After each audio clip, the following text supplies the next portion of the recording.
Good evening. In the headlines. Tonight, how 1.5 billion shillings at the heart of the Ruaraka land scandal was distributed in about 20 days. We'll tell you who got what and when. Also tonight, on the defensive. I'm apologetic for what has happened, but it has come from upstream, sir, from other people's land. Patel Dam owner now blames deforestation upstream for deadly floodwaters that killed 48 people downstream. Plus, the struggle to scrape a livelihood.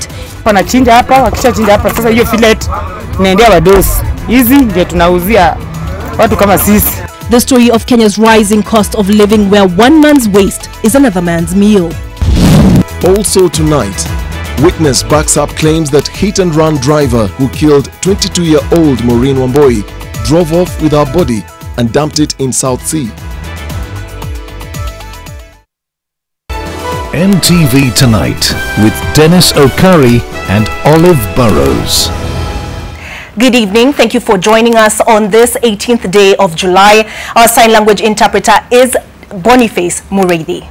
Now, NTV can tonight reveal how the 1.5 billion shillings at the center of the Raraka land scandal was paid out by the National Lands Commission and was distributed to more than 30 entities and individuals. More than 260 million shillings was withdrawn in cash from an Equity Bank account. Get this, in 2 days. That's right. While the balance of more than 600 million shillings was redistributed in under 3 weeks by a company known as Whispering Palms Estates Limited. While some companies and the individuals are yet to be named, the revelations show that about 400 million shillings is still in the bank accounts of two of the major companies used to ultimately make the payouts. NTV's Ken Mijungu breaks down the figures to the last coin, and more on that story ahead in the bulletin. Well, there's also another story that we've been following up for you, and this was the unfortunate incident of a young lady, and a witness has emerged to corroborate the claim that prison officer Sergeant Dismas Gitenge Mutongwa did hit Kenyatta University third-year student Maureen Wamboi on Sunday, drove off with her body laying on the roof and dumped the body in a ditch in South Sea area. That's true, and the late Wamboi was in the company of her boyfriend when the incident happened. CCTV footage provided by the police department shows that the suspect's red vehicle was speeding off with a figure laying on the roof that could be the body of the 22-year-old. According to Kenya Police Service Director of Corporate Affairs Charles Owino, this new development means that the police would be able to introduce new charges to the case, among them the offense of trying to conceal evidence. Previously, the police had said that there was no sufficient evidence to ensure a conviction and only charged him with driving under the influence, causing death by dangerous driving and failing to report an accident. The suspect is expected to appear before court on the 24th of July 2018.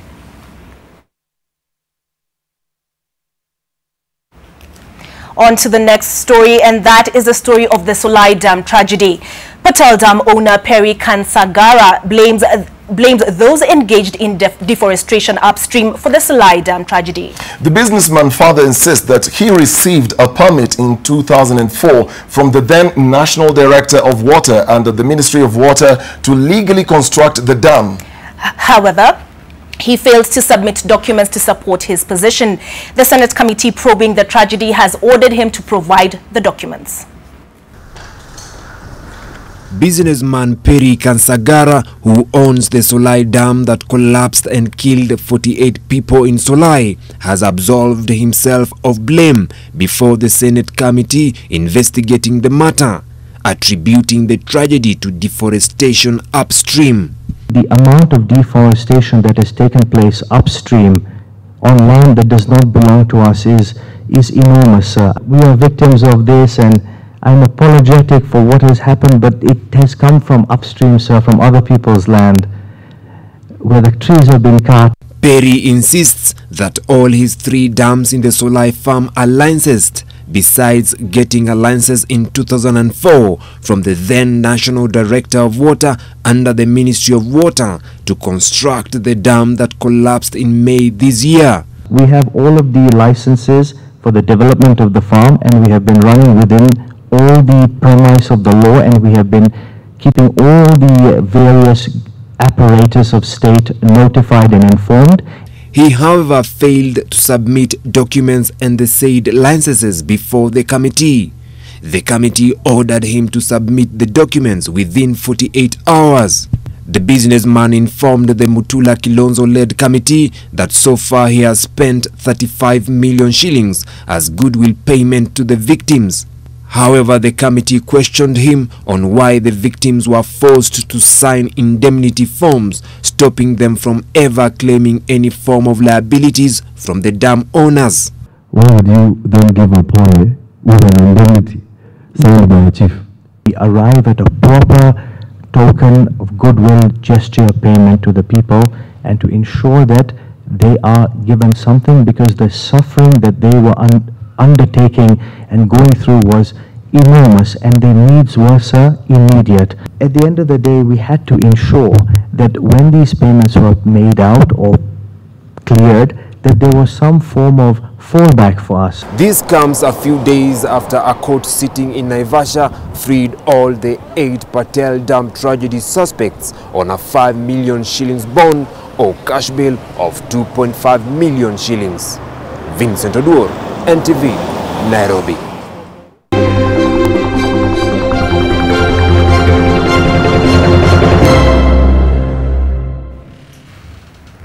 Back to our earlier story, NTV can tonight reveal how the 1.5 billion shillings at the center of the Ruaraka land scandal was paid out by the National Lands Commission and was distributed to more than 30 entities and individuals.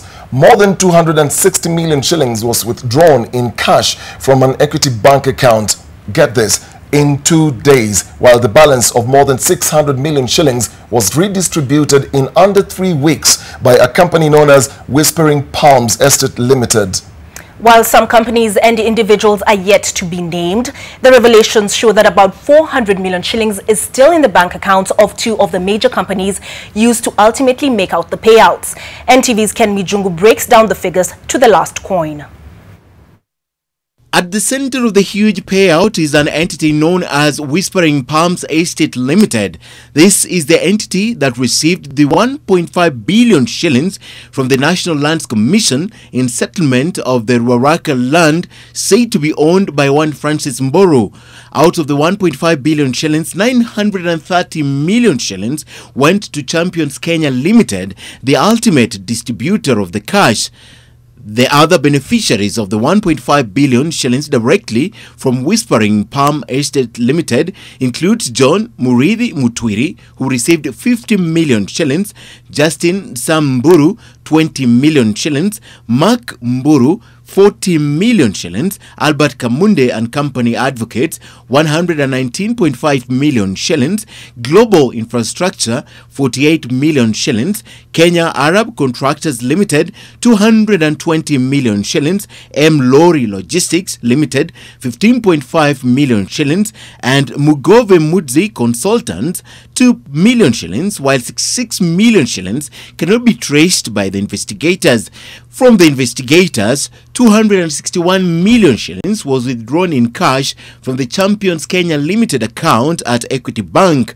The amount was withdrawn in 3 days between the 31st of January this year and the 2nd of February.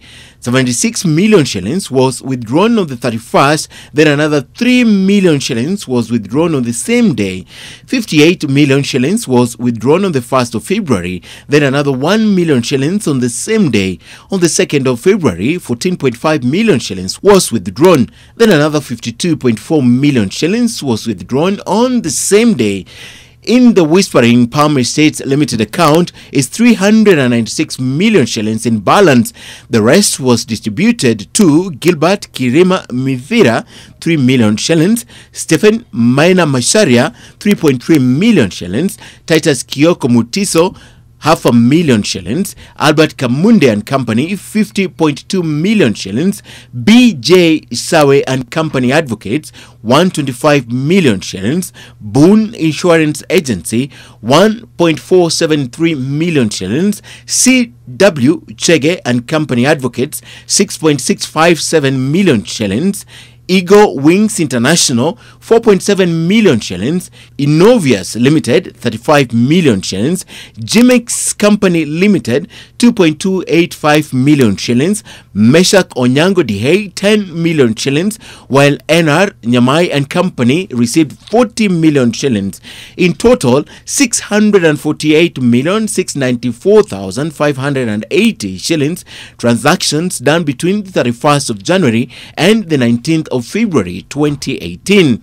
Out of the 125 million shillings received by BJ Sawe and Company Advocates, only 2.129 million shillings remains in their bank account. A total of 24.1 million shillings was issued in checks. 10 million shillings was paid to Global Infrastructure. Ndirangu Kamau and Advocates received 25 million shillings, while Shive Constructions Company Limited received 14 million shillings. 4 law firms were involved in the transaction, while 2 entities were paid either directly from Champions Kenya Limited or by another law firm.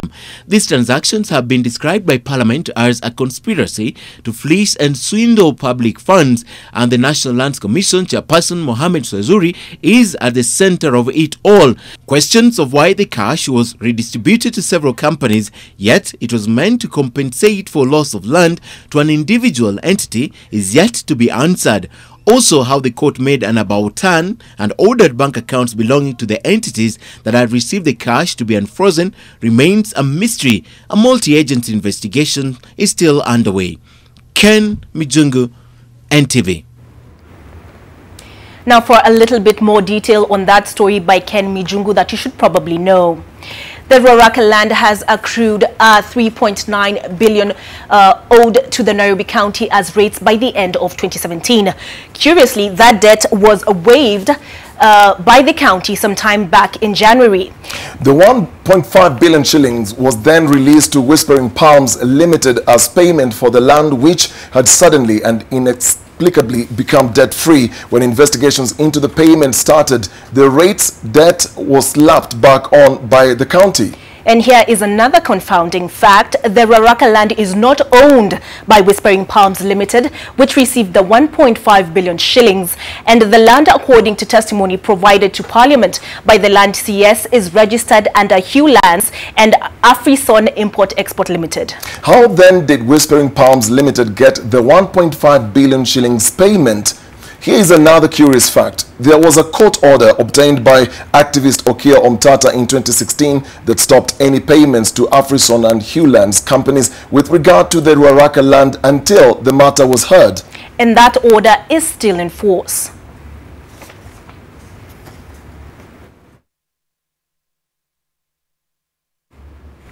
Still on that Ruaraka land story, Nairobi Governor Mike Sonko now says the controversial 3.2 billion Kenya shillings land where Ruaraka High School and Drive-In Primary School sit on belongs to the government. Dispelling the notion that it is private, Governor Sonko said the subdivision of the land was done in 1982 and any land surrendered to the government for construction of social amenities ceases to be private. Kennedy Muridi reports on this unfolding saga.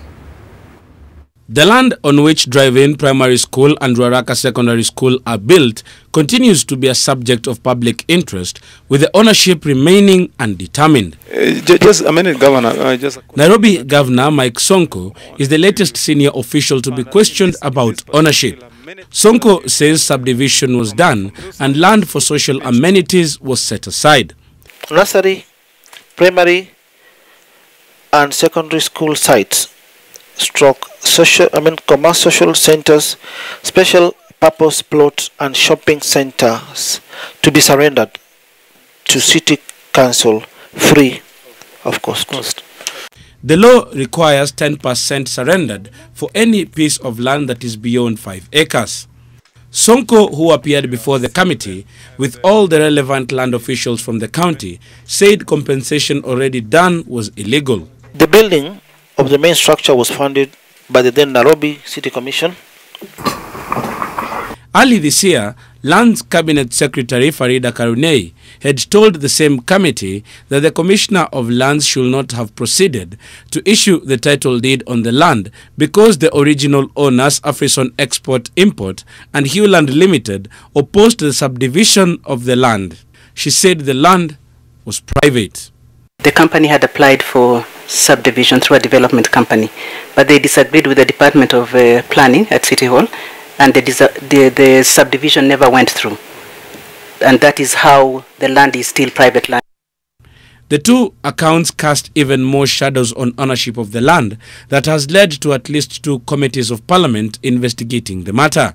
The National Assembly Lands Committee blames a number of government agencies for paying compensation, totaling to Kenya shillings 1.5 billion, recommending they take personal responsibility. Kennedy Muredi, NTV. Well, that Ruaraka land scam has dominated national conversation today, and it informs our question of the day. The question here asking who should be held responsible for the suspect cash withdrawals in the Ruaraka land scandal. Question again, who should be held be responsible rather for the suspect cash withdrawals in the Ruaraka land scandal. And the SMS number again free of charge is 20686. That number again is 20686. You can also engage with us on Twitter or Facebook using NTV Kenya. That question again, we want to repeat it. Who should be held responsible for the suspect cash withdrawals in the Ruaraka land scandal? It's a big story that we've been covering since the week. So you can send us those views to 20686 or at NTV Kenya, both Facebook and Twitter. Well, on to another scam. Sony Sugar Managing Director George Otieno failed to submit a sugar import permit during his appearance before the Joint Parliamentary Committee on Trade and Agriculture, following allegations of importation of 2.4 billion shillings worth of substandard sugar. Committee Chair Kanini Kega dismissed the sugar company's submission as inconclusive, terming it a waste of time. NTV's Mel Miendo with the details.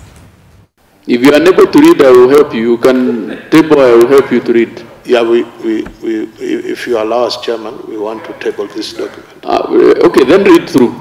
Uncertainty and perhaps hesitation was what characterized the seemingly frantic efforts by Sony Sugar Managing Director Bernard Otieno and his counterparts in trying to show that they had in their possession a permit for sugar importation.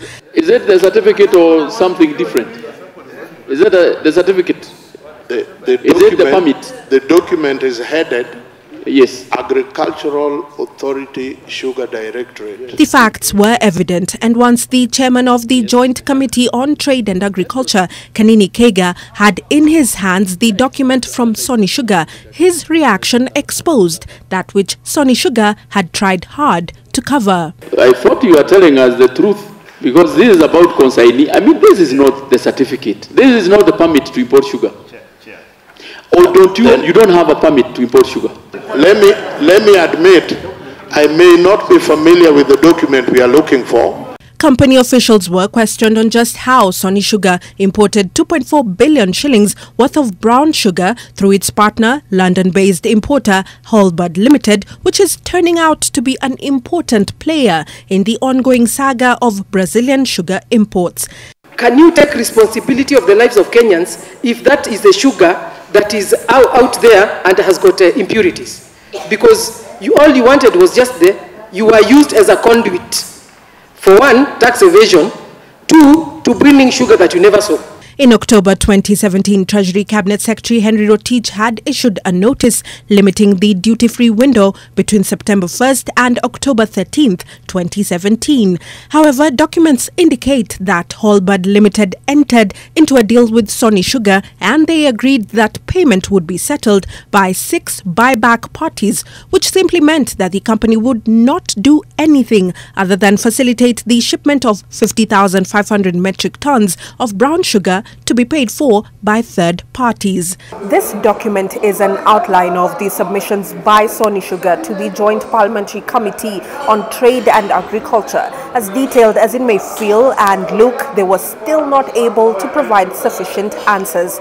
The Joint Committee has now retreated and will be back on the 24th of July for a progress report that will be tabled in Parliament. Mel Miendo, NTV, at the main chambers in Parliament Buildings. Senior officers from the Treasury, the IFMIS management system and the National Youth Service are among witnesses set to testify against suspended Youth Affairs PS Lillian Omolo and former NYS Director General Richard Ndubai. The officials will form part of the 43 witnesses who have been lined up for the case by the prosecution. NTV's Silas Apollo attended part of the pre-trial of the case and prepared the following report on just what the case may look like. The anti-corruption court was once again a hive of activity as prosecution and defense lawyers set the ground rules ahead of the hearing of the NYS case. And today, it was the turn of the prosecution to table its case, this including the number of witnesses it intends to line up for the case, the duration that each witness will take, and any other material they will use to build up their arguments. The prosecution says it has lined up 43 witnesses. There will also be applying The witness statement of an official from Treasury and another from IFMIS. The prosecution, as in its arguments before the court, argued that it has a watertight case which would lead to convictions. But the defense had its objections and at some point protesting what it said was a failure by the prosecution to give them all the charge sheets for the suspects and in some instances a list of witnesses. There was no inventory for it separating any document or specifically to any particular case. So that to achieve the proper purpose of pre-trial, it is imperative that we go on a case-by-case basis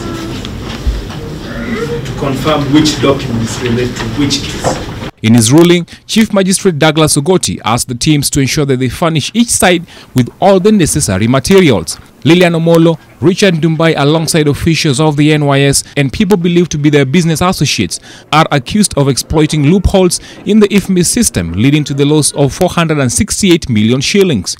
The case continues. Silas Apollo, NTV. Well, some of Kenya Power's contractors have disputed claims by the Director of Public Prosecutions that they colluded with the suspended Kenya Power managers and their co-accused to defraud Kenyans of hundreds of millions of shillings. Moise Wangoi reports that the contractors claim they are yet to be paid for their services, a situation which they say is being aggravated by the freeze on further payments from the electricity distributor. High-power individuals behind the dock, what was an almost impossible scene in Kenya, is becoming more visible as revelations come to light. Some of Kenya Power's contractors, drawn from various counties here in the North Rift, have stepped into the full glare of cameras to fight off the negative light being shown their way. They fault the Office of the Director of Public Prosecutions for accusing them of facilitating graft at the electricity distributor. We totally disagree with the claims by the DPP's office press release that we have been paid over 150 million by the company illegally. They claim to be already suffering financial losses following delayed payments by Kenya Power. Whilst for them, Kenya Power has stopped further payments to contractors following the ongoing cases against the company's CEO and top management. The said contractors, upon pre-qualification, took loans. The same loans have been serviced by contractors for the time that they have been suspended, prompting the financiers to issue demand notice. Their contractors say they have suffered defamation due to their claims of conspiracy to economic crimes. They are now threatening to destroy the equipment they supplied if Kenya Power will not pay them. Lois Wangoi, NTV, Eldoret.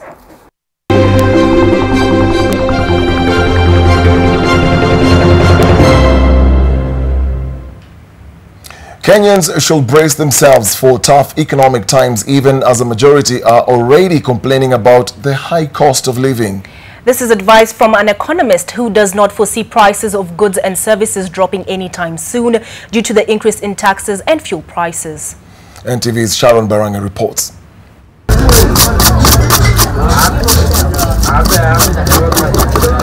In the 90s, Evelyn Awino was a fishmonger. But now she sells fish skin in bulk for an income. The change of business forced her to master the art of removing scales from fish skin. She's rushing against time as she tries to finish her bucket full of skin before her clients get here. Today she brought only 8 fish. Most of her customers can no longer afford fish. Wanachinja hapa, wakishachinja hapa sasa hiyo fillet naendea wadosi. Hizi ndio tunauzia watu kama sisi. A bucket costs Awino 100 shillings. Not too far from Awino's kiosk is this public toilet and bathroom, a business run by 23-year-old William Ochieng, popularly known as Ogwes. The facility has been his source of income since 2014. For toilet use, residents are charged 5 shillings and to bathe, residents pay 10 shillings. Ochieng's best day of the week is Sunday.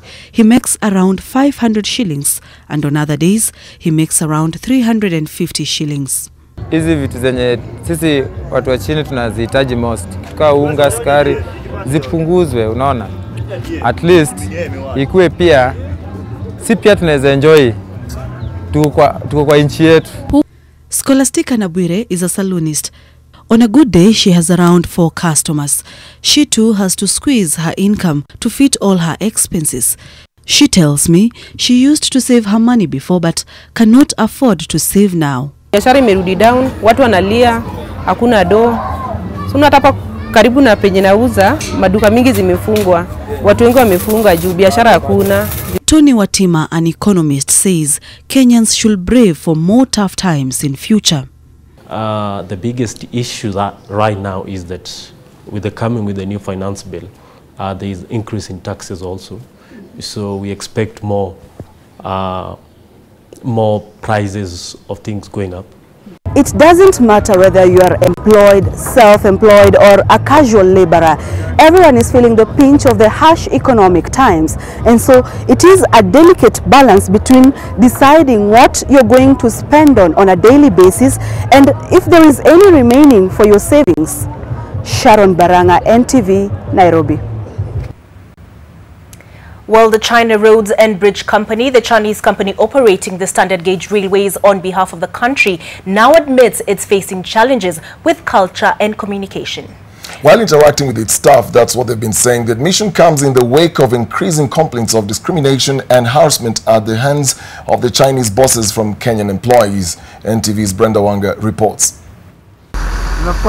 The structures stand strong, stretching as far back as the eye can see, snaking through the national park on the way to Naivasha for the completion of the second phase of the construction of the standard gauge railway.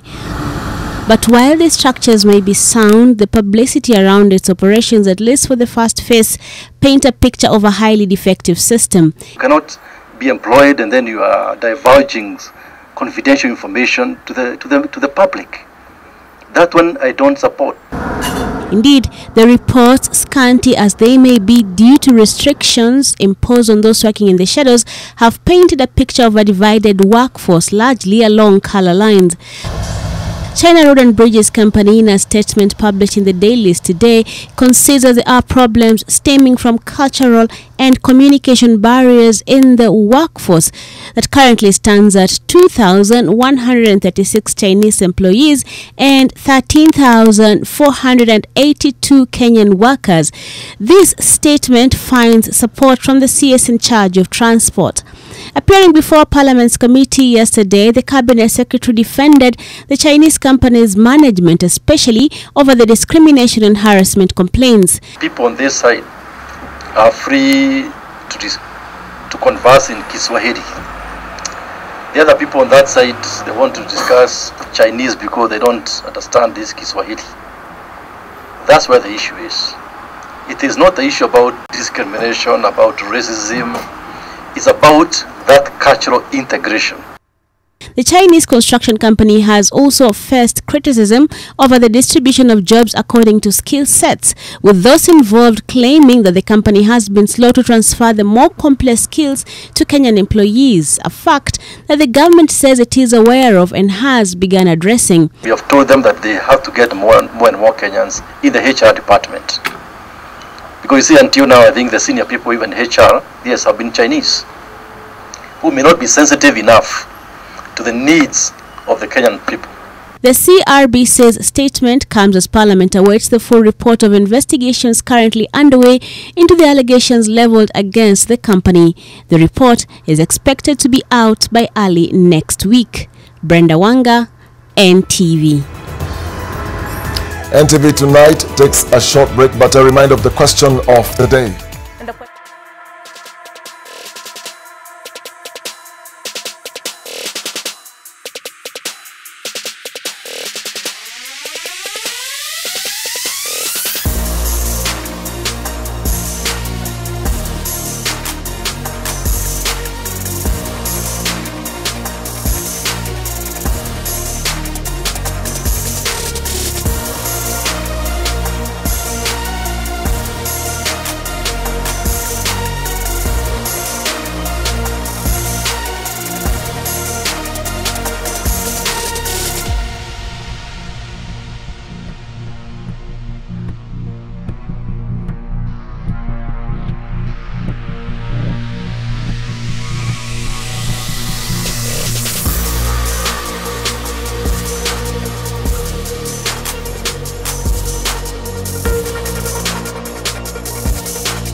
Welcome back.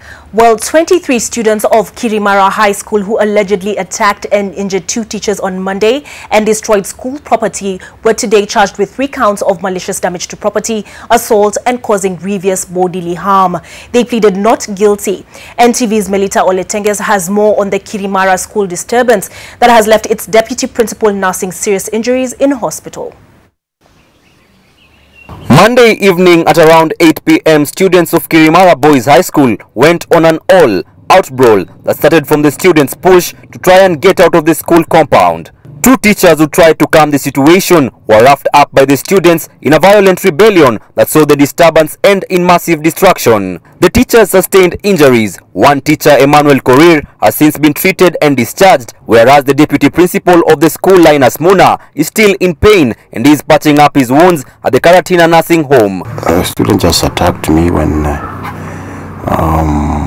they were rioting, were throwing stones, and some stones hit me on my head.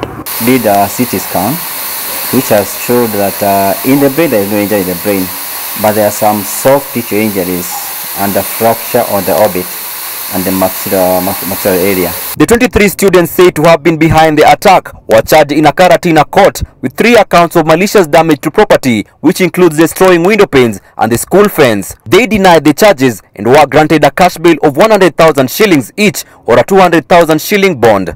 Failure to pay up would see them committed to a juvenile. Teachers at the school are now asking for a security beef up. We are demanding for risk allowance and the compensation for teachers who have been molested, for teachers who have been brutalized and have suffered. We have experienced so many cases, including what happened in Wajil, where teachers were attacked, and nothing happens here. There were other reports of unrest at the Karatina Girls High School and Miri Secondary School, where 10 students were sent home after a failed attempt to torch their schools. Kirimara High School has been closed indefinitely over the incident.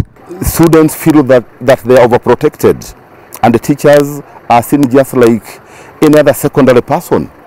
So the students know that the government protects them, and they have misunderstood this. That's why they are taking the law into their hands. This incident follows a similar one in Marsabit, where Chalbi Boys Secondary School students attacked and injured 7 non-local teachers who they wanted transferred from their school. Melita Oletenges, NTV. Still on students, 90 students of Chalbi High in Marsabit are yet to report back to school 3 weeks after some of the students attacked 3 non-local teachers, leading to the transfer of 12 teachers, including locals, leaving the school only with 2 teachers. North Hor leadership, who condemned the incident, are asking the TSC to deploy teachers to that school as soon as possible to allow students to continue with learning. The version that has been there on the media is that it's like the students are actually purely carrying the problems themselves. Teachers contributed enormously to this problem, and even in this meeting, we have called for thorough and in-depth investigation of the conduct of the students and the teachers. For sure, some criminal element to that issue, and that's what we are trying to discuss with the county security team, so that it can be handled in a very sensitive way, because these are children. And we're also trying to ensure that the staffing of that school is brought to a level where it was before. Probably in the course of one week, we'll get those teachers, as per communication from Teacher Service Commission. It's also an issue with my corner girls, which happened, which is unfortunate again, because those teachers left without really any reason, because there's nothing that actually happened in my corner girls to warrant them to leave that school. NTV Tonight takes a short break, but when we come back, Hudhaifa Aden with the business and a story on...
Good evening, welcome to NTV Business. My name is Uday Faradin, and in the next 3 months, Kenyans will have the opportunity to sample blended maize meal in an ongoing campaign to boost food security and nutrition and also revive orphaned crops. The Blended Flour Initiative is a brainchild of the Ministry of Agriculture, an affiliated organization, and intends to combat malnutrition. Our reporter Bridget Ngana now reports.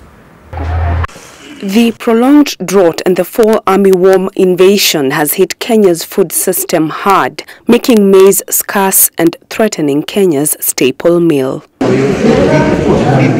Now, the Ministry of Agriculture is changing tact, embracing the blending of maize flour with ratios of sorghum, millet, cassava, amaranth, and even sweet potatoes, arguing that this will not only help the government achieve its Big Four agenda on food security, but also address malnutrition and non-communicable diseases. 26% of our children in the country are undergoing a stunted growth, and therefore this kind of blending of maize with the other food items is going to significantly improve the health of the children and even increase life expectancy in Kenya from 61 years to beyond.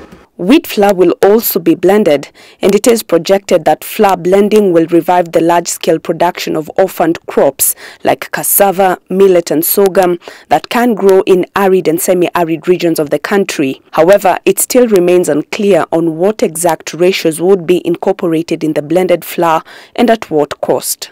We are envisaging that we will be doing 80% blend and 20% unblended.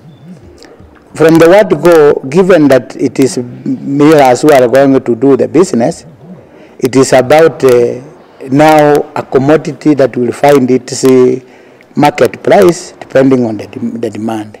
The reason why, for example, the production of millet was stopped is that every farmer now complains that if you tell me to produce a crop, where am I going to take it? They want the market. Now, what we are doing with this blending is so that the farmers can get the market for their crop in the millers. The switch to blending comes in the wake of a new sorghum variety developed by Egerton University called the snapping sorghum, which will reduce harvesting and threshing time since it can be harvested by hand, unlike the use of a knife with other varieties. The flour blending initiative hopes to rope in more than 4 million farmers in its production stream and create more than 3 million employment opportunities. Bridget Ngana, NTV, Nakuru County. And cargo getting in and out of the country will be cleared through dematerialization in a bid to deal with tax non-compliant traders and improve service delivery. Speaking at the launch of the East Africa Maritime Award, the Kenya Revenue Authority Deputy Commissioner in charge of Southern Region, Nicholas Kinoti, said that the authority will, by the end of this year, automate clearing of cargo at the port of Mombasa for faster shipment of goods. KRO, through this digital system, hopes to curb importation of counterfeit and substandard goods that have flooded the market at the expense of local manufacturers. The East African Maritime Award. Time has come for us to actualize paperless customs, for example. Paperless. Because I'm only concerned about 20% of the cargo, 60 containers. If I'm doing the verification of 60 containers, I should not inconvenience KPA at any given time. And if you intend to buy a house under the affordable housing scheme, you will now have to pay at 15% tax relief.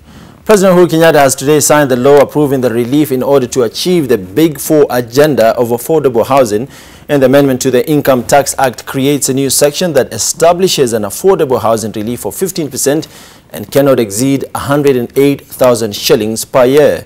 The amendment to the Act also includes the introduction of a compensation tax for power producers and a power producing agreement.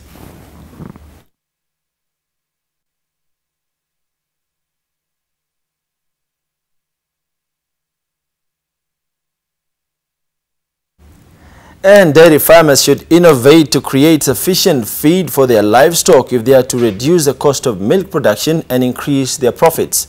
The liberalization of Kenya's dairy industry means that the government is unable to control the prices of milk, And as Alex Mwangi reports on the status of the milk industry in the run-up to the 14th African Dairy Conference, an exhibition which will be held in Nairobi next month. The dairy sector in Kenya is the single largest agricultural subsector, contributing over 14% of agricultural GDP. The subsector contributes 4% of the national GDP. 10 years ago, we produced about 2.2 billion liters of milk, but now it's approaching actually 5 billion liters. And as the population grows, the Kenyan population grows, we shall require more milk. The profitability of the industry is directly related to the cost of milk production, and at an average of about 20 shillings per litre currently, the government is convinced that there is still headroom for the reduction of that amount. If the feeds are expensive, they can mix their own feeds at home. And through one of our programs called the Smallholder Dairy Commercialization Program, which is in 9 counties in this country, we've been able to reduce the cost of producing milk from 25 to about 14 shillings. So it can actually be done. Milk production sustains about 800,000 small-scale farmers.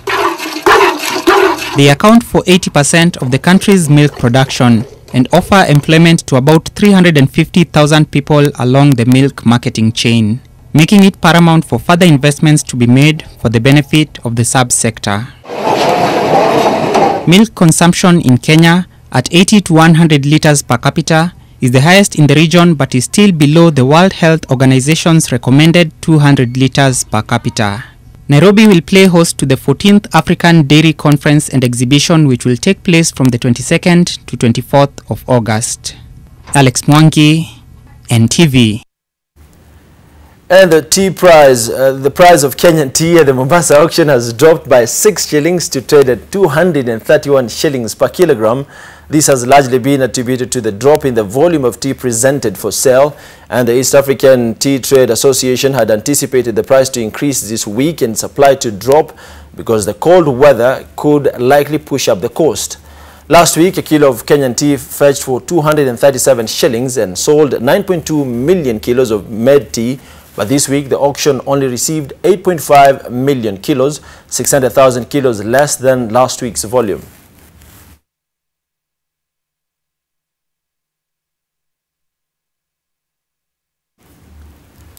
And that story marks the end of business for tonight. My name is Sudhir Fayadin. Have yourself a good night.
Kericho are investigating the death of an expectant mother who was allegedly killed by police officers who opened fire at her house in Jambo Village, Kipkelion West constituency.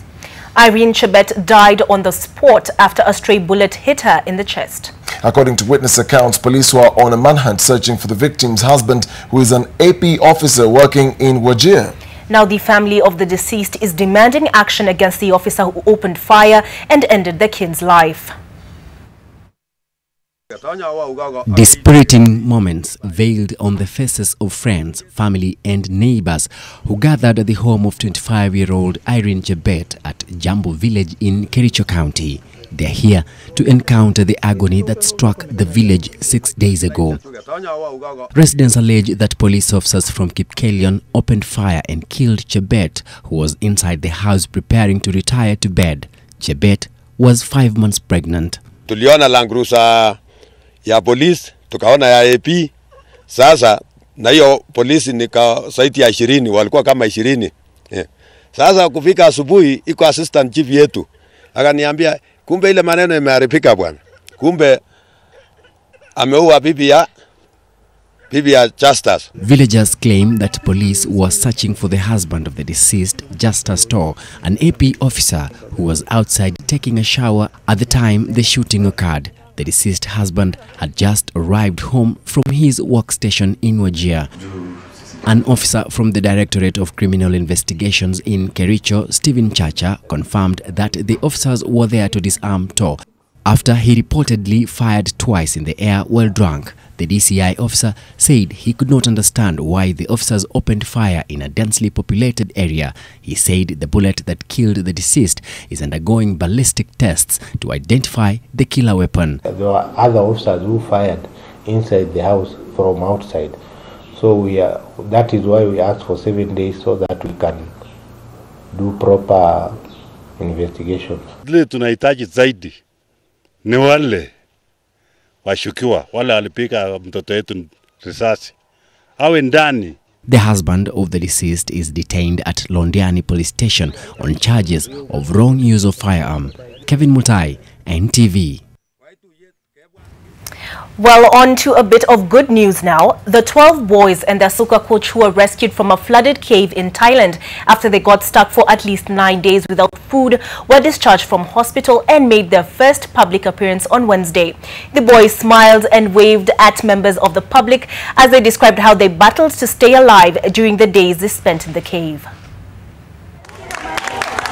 These are the 12 boys that narrowly escaped the jaws of death in a flooded cave of Thailand. The team and their coach ventured into the Damlang cave for an initiation ceremony which involved writing their names on the cave walls. After the group entered, however, it started to rain, sending flood water into the mouth of the cave. The monsoon flooding blocked their exit route until they found a space that was slightly elevated and dry. That is where they remained stuck for 9 days. The boys said that they had eaten before going into the caves, so they carried no food. Thus, for the rest of the days, they had to remain hungry. They also had to survive on water dripping from cracks in the cave.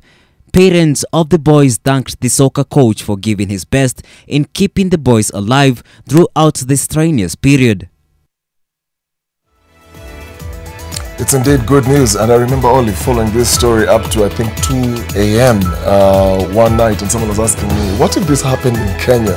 What would have happened? Wow. Anyway, it was a happy ending. I think people around the world were rooting for the boys, and it's interesting that you're coming up with sports because I heard they were invited by Manchester United. Oh yeah, the team that I honestly support, and it's going to be interesting when they travel to Old Trafford to just watch one of those big games with the big boys. But it's good news that they're out.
TV Sport in association with Imperial Leather. Time now for sports. Gor Mahia has secured its first win in the CAF Confederation Cup group stage with a 2-0 win over Yanga of Tanzania in a match played under the floodlights at Kasarani. Gor started brightly, dominating possession and creating chances, and Rwandan Jackie Tusienge opened the scoring midway into the first half. On the stroke of half-time, Ivorian Ephraim Guikan made it 2-0, and midway through the second half, Charles Mumanyi made it 3-0 before Guikan completed the 4-0 rout with a second goal. In the group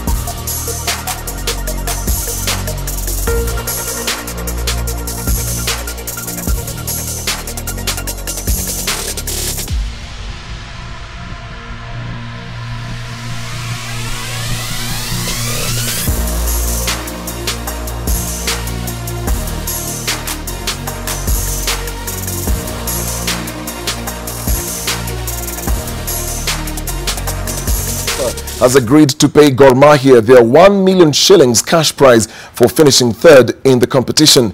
Speaking to Nation Sport, Secretary General Nicholas Musonye confirmed that the Kenyan champions had been paid the prize money and that he would plead with the SECAFA to pardon them on the 2-year ban. This comes a day after Gor Mahia team manager Jolawi Abondo issued a public apology over the team's conduct. Kogalo had been handed the punishment by SECAFA after what the regional football body termed as an act of indiscipline from the players who refused to accept their third-place medals, citing payment dispute with their management.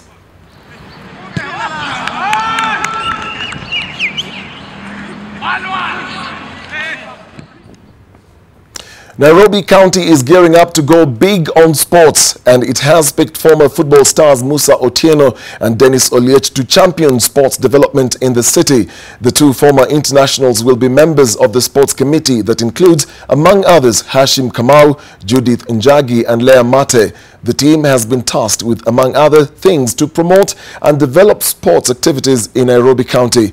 This follows the assenting of the Nairobi City County Sports Management Amendment Bill 2018 by Governor Mike Sonko. In addition, City Hall has started the construction of the 4 state-of-the-art stadiums, which will be located in Dandora, Jacaranda Grounds, Kariakoo and Kihumbini.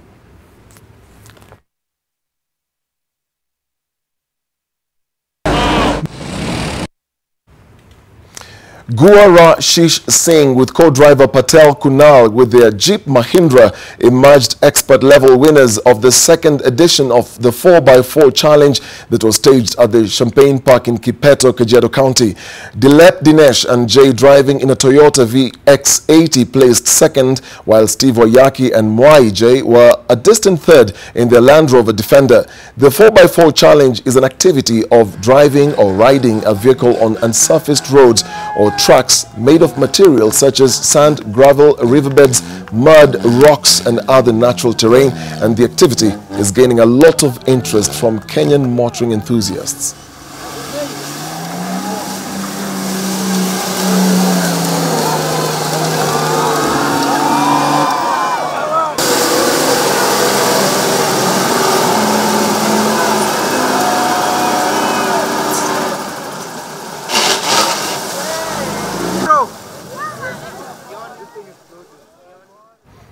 Back to football. Dutch international Daley Blind has completed a return to Ajax Amsterdam from Manchester United on a 4-year contract.